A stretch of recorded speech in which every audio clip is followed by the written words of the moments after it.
Welcome everyone. It's been a minute since I've seen everyone, but welcome today to episode 5 of Relationships Uncensored. I know that our episodes before discussed talking about relationships and how our relationship with our partner can become better as we learn certain tools to make our relationship thrive or know when to walk away. But Relationships Uncensored isn't just about your partnership with your person that you choose to have in life. It goes much broader than that. And so Relationships Uncensored covers your relationship with family, your children, your relationship with wealth, health, how you live your daily life, and the balance or imbalance that you have. And so we are venturing on for the month of July to talk about your relationship with your children and how you were brought up and how that actually integrates to who you are today. And some of us, it's a touchy subject, right? A lot of us don't want to hash out our past, but it is a necessity when you're trying to become the best version of you. And to avoid something or act as if it's not there could be detrimental and a roadblock to your breakthrough that's around the corner. And so today we're going to talk about your relationship with your parents, with your children growing up, and what are your circumstances, right? If you're one of those people that look at your relationship in a negative manner or place blame on certain things that you do or act, and you say, well, that's how I grew up. Can you relate? Or you might be in an argument and say, that's me, and if you don't like who I am, then just leave. But you are destroying your relationship that could be thriving if you just learn some key tips when you see yourself getting like that. As you learn and listen as we go through this series, we're actually going to have a special guest on later on in the next episode who overcame a whole bunch of obstacles from poverty to now becoming such an inspirational author and speaker. But also he talks about, and it's a tear jerker story, let me tell you, you're going to need your Kleenex. He talks about the struggles that he had when he actually had his own children after he came out of poverty. And now he has 2 human beings to raise and figure out how we're going to navigate this new world for them. How they are not going to see poverty so much, they'll see struggle. But in America, as he came from South Africa to America, the struggles of becoming one with his wife and raising their children and how that looks like, and what kind of things he put on his children that he may have some regrets now. You know, his adult children have become very successful, but that was at a price. And so he's going to be our special guest in the next episode, and I can't wait for you to hear it because it's going to be relatable to so many of us who push our children to be more than what we were, to be and have more than what we had. And it comes at a price. I'm not saying that it's wrong to push your children, but I'm going to share my story of my children when I grew up, and then I'm going to share my children as I raised them, and then to today, and the struggles that I faced, the fears that I faced, and now the outcome as a mom who now gets to see and reap the benefits of all the successes that they've had. And don't get me wrong, there are tons of pitfalls. There's tons of struggles. There were tons of navigating through certain issues that we just didn't want to even touch because they were emotional. They brought pain to the surface. They ripped off the band aid of an old wound. And sometimes it's easier just to say, forget it. It's all right. It's all good. I'm good. I don't need to talk about it. In reality, you have just closed the lid on such a wonderful life that you can have if you just take the time to dissect it, love on the person that it happened with, and move on. So, I'm going to share a little bit about my story. Coach Cindy Soto, I'm here in Sacramento, California. I am a mom of 4 beautiful children, and I had 3 incredible stepchildren who I got the pleasure of raising in one household from the age of 5, which was the littlest, and at the time I think it was 15. So we had everybody in between, 7 kids. And there were certain sacrifices that me and my ex-husband had to endure in order for our children to feel welcome, to not feel neglected, to feel like they were a part of the family, that they were not just seen, but they were heard. And I know that's going to touch on a lot of people right now because the mentality that a lot of people have is they're kids. They just need to be seen. They don't need to be heard. They don't have a voice. And that can't be farther from the truth. Giving your children a voice to express what they're feeling is crucial to them having an emotional wellness approach to their future. And it's super important for us to get out of that mindset that our kids don't need to be heard in the household. It should be a joint effort, right? We're teaching communication. How do we communicate with our children effectively? How do we set the boundary that I am the parent, but you do have a voice? I will hear you. That's super important. It doesn't mean that you're agreeing with whatever they said. Let me give you an example. They just got an F on a paper and they have a cell phone. All our kids have cell phones nowadays, right? And you tell them you're grounded for the year. Some of us go to extremes like that because we're so angry that, you know what, they got an F on the paper, but you just saw them playing Xbox the night before. So obviously their priorities weren't straight. Well, that is true. However, was the boundary set in our household? Did you set a boundary that, okay, let's look at a list of what's due this week or tomorrow, and let's see how we can plan effectively so that you can have some Xbox time and you can have your work done. Now, me growing up and, raising my children, I didn't necessarily do that, but I did have them do their homework on a regular basis before they can go out and do whatever it was. So, I live and learn.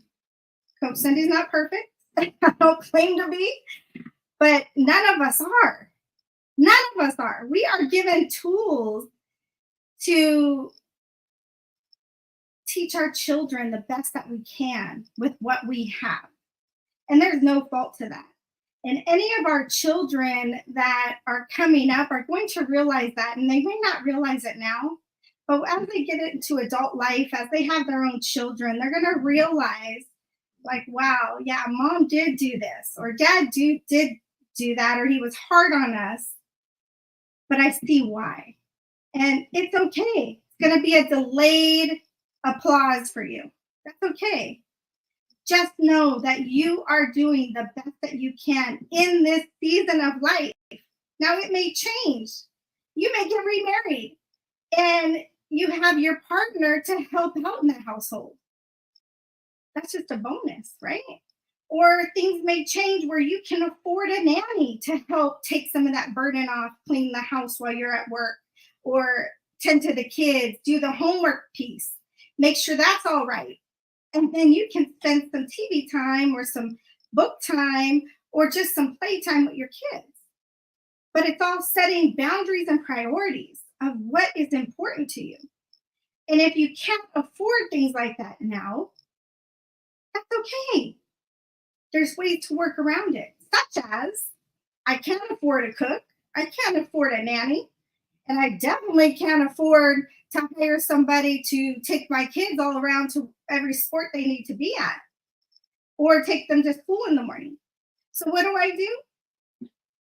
I go ahead and I spend that 30 minutes uninterrupted time from the house to school, and I drop them off at school. Talk to them, ask them about what's their when excitement for the day. What are they looking forward to at school today? Might even be, don't be surprised. They might say, well, I look forward to lunch because it means half my day's over and you packed me a good lunch, or they're having nachos at school today, or whatever. Who cares? The littlest things is the biggest things because you communicated with your kids. You had one-on-one time. You're building that foundation of communication with them. So super important. And then after school, are you not able to be there after school for them? What are they doing? Are they, running off to friend's house after school? Do you not know what they do after school? Are you leaving them in limbo until you get home, hoping that they're not getting in trouble? Are you going to work and telling them during the summer, right? We all have issues during the summer because I know for me, summer was a big thing. Our kids want to get out and do stuff. Well, funds are tight, especially COVID. They're eating anything and everything under the sun in your refrigerator. And after COVID, we all know inflation and groceries and how much that costs, right? And so boundaries have to be set in motion before we get to these stages of summer, school time, and things of that nature. So we're all on the same page, and that comes with communication. So building that communication with your kids in advance is important. And say you forget it, right? And you're in the moment and you're like, I forgot to tell them. I didn't do what Coach Cindy said. I didn't map it out for the week because I was so exhausted that I just told them, everybody take a shower and go to bed. That's okay. Take a deep breath. Woosah. It's going to be okay. We don't have to figure it all out now. We don't have to have a spotless clean home, do we?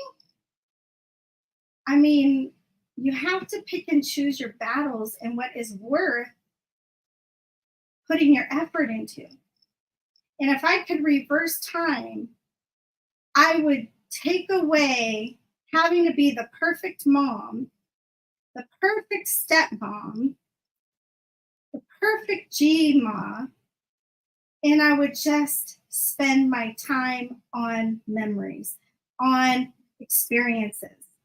That's what's most important because you can never take away the experience of what somebody felt, thought, enjoyed, laughter, memories. You can't take that away.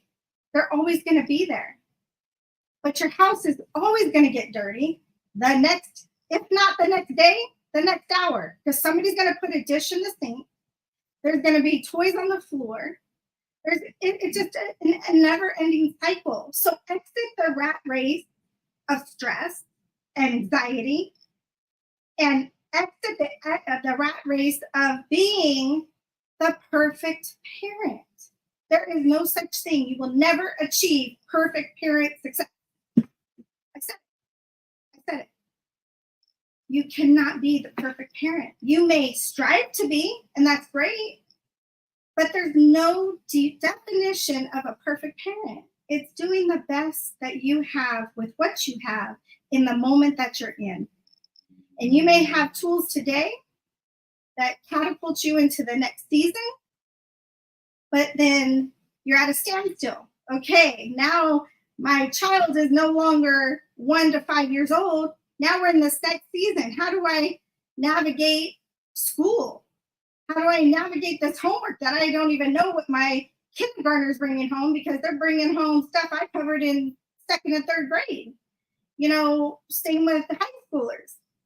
How do I navigate that? It's different seasons. You're going to have to go back to the toolbox and pick up the next set of tools to take you through the next season. And that's all to align with raising children Nobody has a full toolbox to start with. And so you have to understand, if you let go of that stress and that imposter syndrome of being the perfect parent, you are going to have such a beautiful, healthy, happy life and happy home that you can raise your children in and have a successful partnership with your partner while doing it. And so it all goes hand in hand. And that's why in Relationships Uncensored, we're talking about the whole circle of life, of family, the value that we put on certain things, where we can move some value from one pie of the chart to another piece that doesn't maybe hold so much weight. And you're going to learn those traits, and I'm going to teach you how you can move around things without neglecting anyone to be a happier person first for you, but then it's going to spill over to your family, to your kids, to your spouse, to your girlfriend, boyfriend. And so growing up, I had lived with both my mother and father at one time. They split up, and I was living with my mom, visiting my dad. And so the structure was two separate structures, right? So I had my mom who would pick me up from school, and I would try to ditch her, like, oh God, she's there right out front. Why does she have to, be right up in front with that green station wagon? Anybody know that? Anybody picked up on that station wagon before from school? That was me. I was dying. I would come out of class and I'm like, oh my gosh, she's right in front. How did she get that parking space? So I would have to go over there. Sometimes I would walk past like I didn't see her and hide behind other students that were walking. And I would make it as far as the corner and she would spot me. But I just, sometimes, that structure that we're given, that she's trying to provide, making sure I don't get in trouble after school, is best for us. But we can't see it then. We're just a kid, right? We want to hang out. We want to, go with our friends and walk home with our friends like everybody else. Not everybody else's parents could say that they could pick their kids up from school. My mom did. And I thank her for that now, because it gave me that foundation of how to stay out of trouble, not want to get into trouble, and listen, right? And there was consequences. So I had boundaries set very early in life, even with my dad. When I, as a teenager, I went to live with my father, and there was boundaries put in place to avoid getting into trouble. And every household is different. So I want you to sit back after you watch this and think, what boundaries do I have in place? Do I have any boundaries in place? And if I don't, what do I need to do now? Because if you don't have any boundaries in place for your kids, they need them. They thrive off of them. But if you don't have them, they are going to be so distant. They're going to be in their own world, either in their room, on their computer, Xbox, whatever they're doing. But they're also going to not understand the value of getting a whole, healthy lifestyle. And that's what we as parents have to understand, is we need to provide them with it, protect them with it, and make sure we give them everything in the toolbox as children in each season of their life, that they have that toolbox going with them as well. So if you have not subscribed to Relationships Uncensored on YouTube, subscribe. You don't want to miss this month at all. We are going to be having so many nuggets come through on parenting, setting boundaries, how to enforce boundaries without disrupting the household. But first and foremost, we're going to go over the first boundary. I know that you guys want something to take with you, and this is what you can start doing as of today. I want you guys to get home, have your dinner. And this is one thing that me and my ex-husband cherish so much, is that we had our round table no matter what. And we sat at the table with all 9 of us. Sometimes there was 8 because one child had something going on, but we would all sit around the table and we would go over a highlight and a low light of our day. What is that doing? Why do I want to know the low light, right? That's the negative. No, I want to know what happened in your day. You just now opened the communication. Do you know how excited our kids got to know that dinner time was they get to share something? Maybe that didn't go so good, but also they got to share the highlight. That was the highlight of their day that made them the most happiest. And it can be from school. It could be something that helping another person. It could be somebody that did something for them, whatever. But it was theirs to share. And we all listened. They got their own time to speak and to talk to the family about what their highlight and low light was. And so the one key that I'll give you with this low light highlight is, first of all, mom and dad start with their highlight, low light. And so the low light is, it could be anything from, a kid spilled milk on me and at lunchtime. And I got so embarrassed, I walked out of there, went to the bathroom, and I don't want to go to lunch anymore. Okay. We offer as parents just one tip of advice is, honey, did he do it on accident or did he do it on purpose? Well, most of the times it was accident, right? So how can you better do that next time? What would you do differently next time? And then if he didn't know, if the child didn't know, we would say, how about this? I'm sure that child was just as embarrassed for spilling his milk on you. But being empathetic to his embarrassment also, you could say, it's okay. I know that you didn't mean to do it. I'm just going to go to the bathroom and wash off. You have taken the power back of that embarrassment. You've shown your child how they can better handle that situation in the future. And you move on. Okay, great. We got your low light out of the way. What was your highlight of the day? Well, mom, you know what? After that happened, it was towards the end of the day, he actually came back and apologized and said he was so sorry and that he wanted to bring me a pair of pants to replace them tomorrow. And I told him, no, it's okay. It'll wash off. But see how a low light turned into a highlight? And even if his positive highlight was something different, we address the low light and how we better can help them in the future. So that's my one tip for you guys. And trying that this week. I want you to try to have dinner with everyone. Whether it's you guys sit at the dinner table or you're sitting around in the living room with your tables, that fold up tables, I don't care. But be together, be present, but don't turn on the TV. That's number one rule. And make sure everybody is facing each other, either in a circle or where you can go around and see everybody. And spend that quality time. And I guarantee you, your communication has now just went to another level by spending that one-on-one time with each other, communicating things to each other that now has just lifted the lid of your communication with your kids.